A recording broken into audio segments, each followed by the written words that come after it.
Welcome to this video of Train the Language Teacher in virtual reality, and I'm using my hands, as you can see here in the Oculus Quest. I'm just squeezing my thumb and right index finger in order to select the items I want.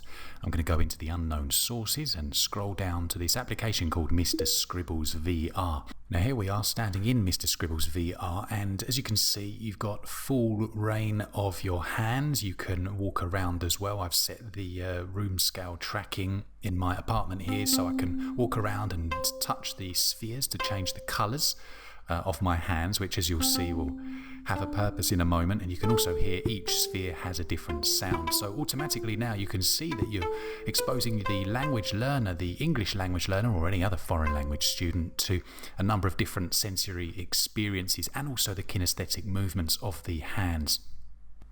Now if I squeeze my right index finger and thumb together, as you can see, I am creating a purple scribble or squiggle, whatever you want to call it. Surprise, surprise, my hands are purple, so no prizes for guessing what colour the lines would be if you have red hands.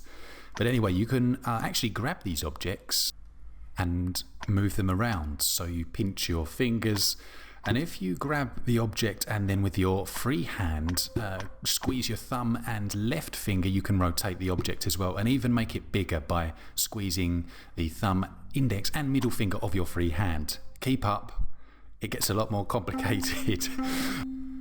And that's the creation of the scribbles. I'm now picking up the spheres, as you can see. So for a language learner, simple instructions like pick up the ball, move the spear, move it to the left, put the gold next to the red, put the yellow to the right of the purple. These are all important instructions that would be applicable to many different situations in the English-speaking world.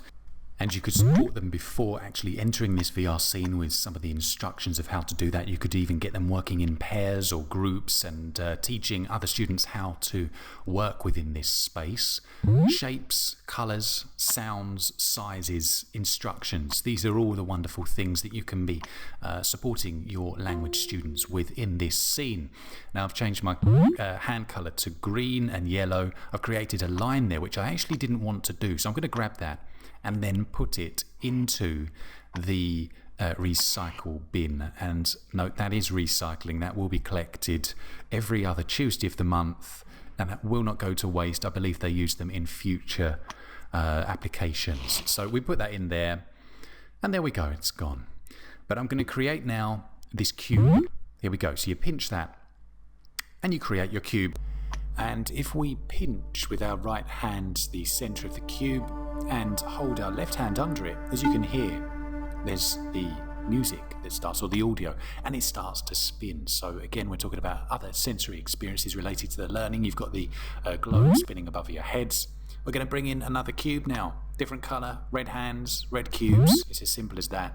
And just to show you how we could use these different cubes to look at adjectives, comparatives and superlatives, for example, which is a key aspect of foreign language learning, which many people find difficult, especially in English, because some are regular and irregular.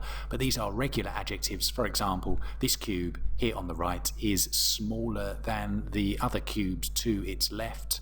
And you've got small, smaller, and smallest, or big, bigger, biggest. You could grab this cube and ask your student to put it into the big cube. So those instructions are coming out again. Maybe we could take that medium-sized cube again and ask them another question. For example, prepositions. Please, can you place the large cube on top of or above the small cube or the smallest cube? The medium-sized cube, can you place that between the large cube and the small cube, for example? So here we go. Those are just some simple situations that you could create in this sphere. Now I will say that actually people can't immerse themselves in this scene in real time at the same time. However, that's not to say that that can't be a really good learning experience. You could set the scene up, you could give them the blank slate as you've seen here, and you could just get them working in pairs. You could get them to set up the shapes or the audio sounds in different points of the space and get them moving around and describing to their partner what they can see in front of them, and get them to take turns.